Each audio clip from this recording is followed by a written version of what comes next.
Steph, good morning. How are we? Cheers. I don't know if you got your coffee still. You finished it. Yeah, it's empty, but yeah. Cheers. Yeah, Salud. cheers. Salute. Yeah. Yeah, another Wow. beautiful sunny morning in London, but Beautiful yeah. day. What was last night, mate? What the hell was Uh, last night? We're well, recording this on Sunday morning, by the way, in case you hadn't mm, guessed. yeah, it's fresh after the Fiorentina 2-2 draw.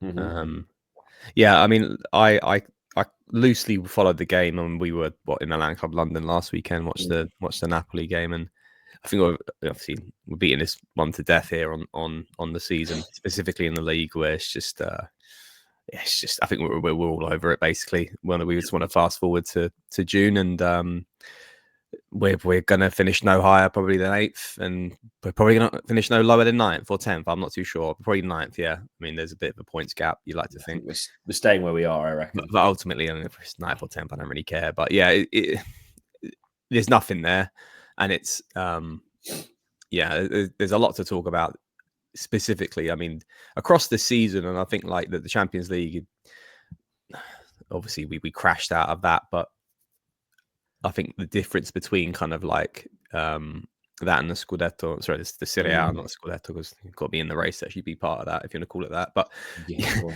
is that there were parts specifically in the Champions League where we were all really impressed, massive wins, and obviously the 5-match winning streak before we fell apart against Zagreb. The Coppa Italia was still there, so and then obviously the Super Cup was really impressive. But the league in itself has been what's typically a bit we can always bounce back if we have a poor result midweek in some sort of European game, where we used to find our form is just really. I just don't get excited with Serie A games anymore because of I know what's coming, and I think this is why today I want to specifically talk about like the symbol of the season being the inconsistency of our game, and it's not inconsistency to the point saying like at one moment we're fantastically brilliant. It's actually just like the inconsistency of the basics of football for me, which It is is, yeah. and you know what? I know we were discussing this before we started recording with Steph, and I think to put a bit more, and it's not like pin the nail on the donkey type. I'm using this person, There's but no I one think right answer. this player it symbolizes exactly what you just said in terms of you factor in the strategy of the club, you factor in the age that this person's in, the why we bought him, how much he cost, and then what you just said, the brain dead nature of how we play football. It has to be Yunus Musa for me in terms of he does symbolize everything. If you think about it, you think about Everything wrong, isn't it, right he now? was bought for 20 years old for like 25 mil or whatever it was.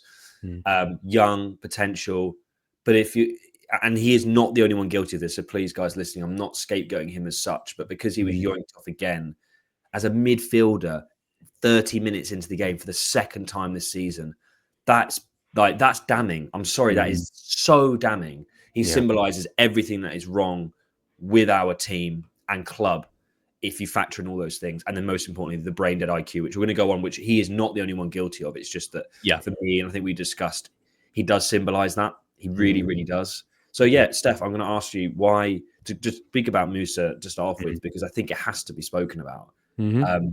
Why is Conceição playing him?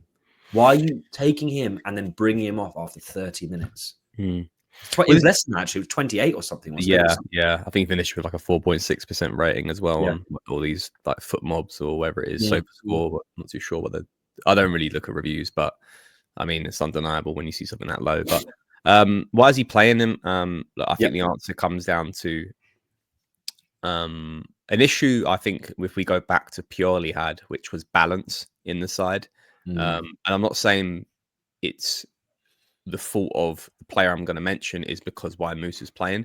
But if we literally look we look at the starting 11, we are very imbalanced when it comes to a defensive perspective on the left side. Yeah. We don't have, so as a way to, and if you could see like the formations that Pioli played as a way, like that's why Salamaker's features so much, was because he needed to shift balance from the defensive perspective and basically tuck in on the left side and throw bodies that way, whilst also throwing a right body on that right side, which was Salamaker's and Macias, and then before that, and then we've seen Jimenez there on the right this season. He played midweek against Inter Milan.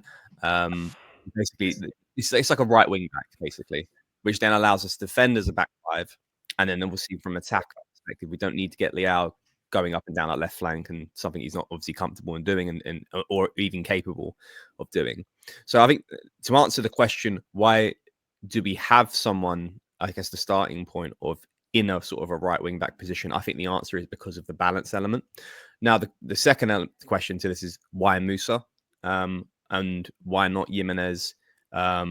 Why don't we go for a block 4-3-3 with playing like Warren Bondo, for example? Who's come off the bench now, but 2 back-to-back games, and someone I'd much rather see play than Musa.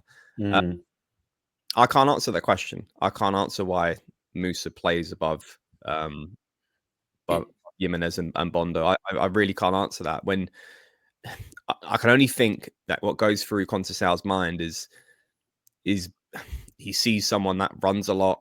I think he must be really good in training because he's athletic and he's clearly got that physical attributes. But he you have other options. Do you know, like you said about Bondo? Like Bondo's now fit and he seems like he's got minutes in his legs now. Why is Bondo not getting the nod? I don't get it. I really don't understand. I think I'm trying to put my mind into what a coach might be thinking is if we play a block 4-3-3 and it's Fofana, Bondo and Reinders, we are going to suffer then when it comes to defending the flanks because Walker obviously doesn't want to get stretched too much and Taylor's obviously weak as fuck when it comes to defending too. So we're going to get caught out by wingers. So I'm not saying it's the right answer, and because Pulisic and Leao can't keep going up and down those flanks, they literally won't either, and they're going to get just torn to shreds. And we're not trying to be a defensive side who typically has less of the football. I mean, you saw the possession last night. I think we had like 55%, 52% possession. So it's not as if like Fiorentina had most of the ball. It's in those transitional plays that like we're just trying to cover ourselves. Now, Musa, I was rewatched the first 10 minutes of the game, and it kind of summed it up. It was basically we got a guy on the right side when we're attacking teams, when we're in possession. He's literally out on the right side, nowhere near the ball. No one's giving him the ball.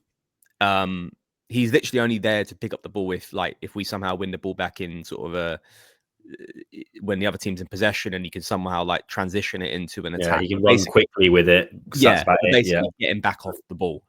So he's basically a non-factor in possession.